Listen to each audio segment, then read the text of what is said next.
আমরা কিন্তু আইডেন্টিফাই করতে পারছি না কে আসলে ছাত্র শিবির করছে। তারা হচ্ছে যে গুপ্ত এবং সুপ্ত অবস্থায় থাকে। ছাত্র লীগ বলুন, ছাত্র দল বলুন, এই ধরনের যে সংগঠনগুলো আছে বা ছাত্র ইউনিয়ন যেটাই বলুন না কেন, তারা যখন হচ্ছে কোনো কর্মকাণ্ডের সাথে জড়িত হয় এবং সেটা যখন শিক্ষার্থীদের স্বার্থ বিরুদ্ধ হয়, তখন কিন্তু আপনি খুব সহজেই তাদেরকে আইডেন্টিফাই করতে পারেন এবং হচ্ছে তাদের কাজকে আপনি প্রশ্ন করতে পারেন, তাদের সংগঠনকে প্রশ্ন করতে পারেন। কিন্তু মানে ছাত্র শিবিরের ক্ষেত্রে হচ্ছে আমাদের যে অসুবিধার জায়গাটা, সেটা হচ্ছে আমরা কিন্তু আইডেন্টিফাই করতে পারছি না কে আসলে ছাত্র শিবির করছে। কারণ তারা হচ্ছে যে গুপ্ত এবং সুপ্ত অবস্থায় থাকে, হলগুলোতে তাদের হচ্ছে ছোট ছোট টিম থাকে।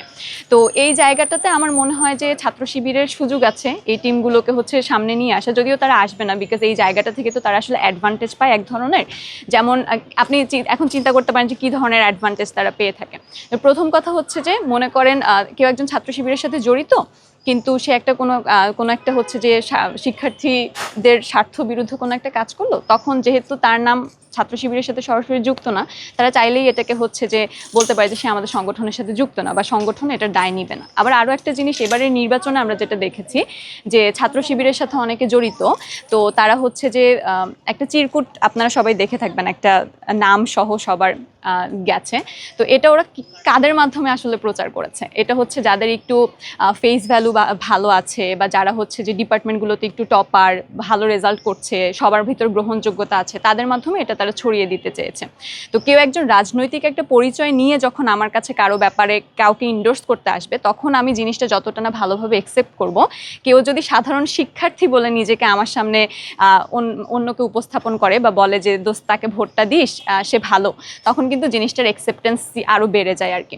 তো অনেকগুলো সুবিধা আসলে তারা গুপ্ত থাকার মাধ্যমে পায়, কিন্তু আমাদের জন্য অ্যাক্টিভিজম যারা আমরা করি, আমাদের জন্য কাজটা কঠিন হয়ে গেছে। বাট কঠিন হয়ে গেছে বলে কাজ বন্ধ থাকবে এরকমটা মোটেই না।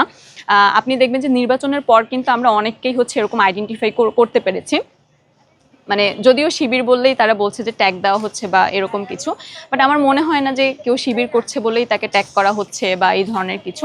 কেউ যদি একটা রাজনৈতিক সংগঠনের সাথে যুক্ত থাকে, সে সেটাকে ওন করবে এবং তার কার্যকলাপ দিয়ে যদি আমরা বুঝতে পারি যে সে হচ্ছে যে শিবিরের রাজনীতির সাথে সামহাও জড়িত, সেটা তো আমরা বলবো, অবশ্যই বলবো।